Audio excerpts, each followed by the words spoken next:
న్యాయమైనది అని అర్థం. దేవుడు ఎల్లప్పుడూ న్యాయంగా, సరిగ్గా వ్యవహరిస్తాడు. సందర్భం: యేసుక్రీస్తు తన తండ్రిని నీతిగల తండ్రి, యోహాను సువార్త 17వ అధ్యాయము 25వ వచనము అని పిలిచాడు. 5. ఉగ్రుడు, రాత్. దేవుని ఉగ్రత, రాత్, ఆయన పరిశుద్ధతకు, నీతికి సంబంధించిన లక్షణం. గ్రీకులో ఓర్గే, ఆజ్ అంటే న్యాయబద్ధమైన కోపం అని అర్థం.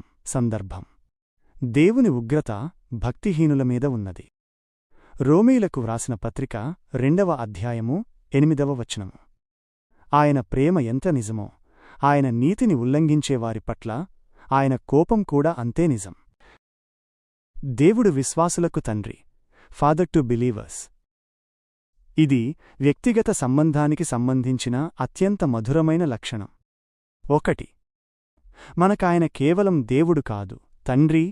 లోకస్తులకు ఆయన కేవలము దేవుడు, థియోస్ మాత్రమే కావచ్చు, కాని యేసుక్రీస్తును నమ్మినవారికి ఆయన తండ్రి, పటర్.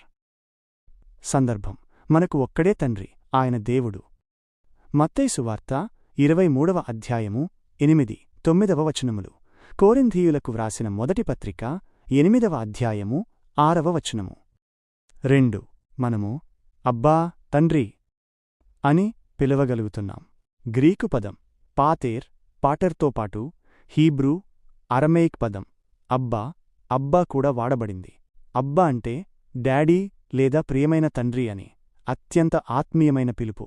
సందర్భం: మనము ఆయనను అబ్బా, తండ్రి అని ముట్టపెట్టుచున్నాము. రోమీయులకు వ్రాసిన పత్రిక 8వ అధ్యాయము 15వ వచనము.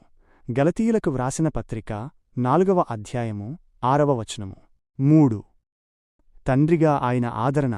సందర్భం: తండ్రి తన బిడ్డల ఎడల జాలిపడునట్లు యెహోవా తనయందు భయభక్తులు గలవారి ఎడల జాలిపడును. కీర్తనల గ్రంథము 103వ అధ్యాయము 13వ వచనము. తండ్రిగా ఆయన మనల్ని ఆదరిస్తాడు, దండిస్తాడు, పోషిస్తాడు. ముగింపు: మన బాధ్యత. ప్రియమైనవార్లారా, మనం ధ్యానించిన ఈ సమస్త లక్షణాలు సర్వశక్తి, సర్వజ్ఞత, పరిశుద్ధత, ప్రేమ, నీతి ఈ గుణములన్నీ కలిగినవారే సత్యదేవుడు. ఆయన మనకు తండ్రిగా ఉన్నాడు కాబట్టి మనం ధైర్యంగా ఆయన దగ్గరకు వెళ్ళవచ్చు. ఆయన పరిశుద్ధుడు మరియు నీతిమంతుడు కాబట్టి ఆయన మన నుండి పరిశుద్ధతను కోరుతున్నాడు.